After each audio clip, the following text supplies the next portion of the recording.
Hi, it's Said, and today I'll show you how to use mode for low light photos on VIVO X300 Ultra.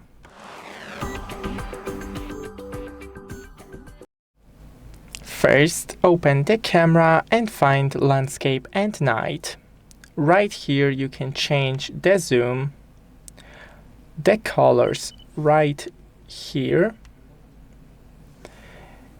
Here we have the tripod. We have auto turn on and off.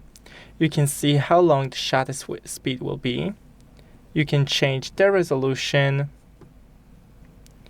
the ZEISS perspective correction, and here you can change to the Pro mode to here adjust every feature. Thanks for watching. Don't forget to leave a like and see you in the next one.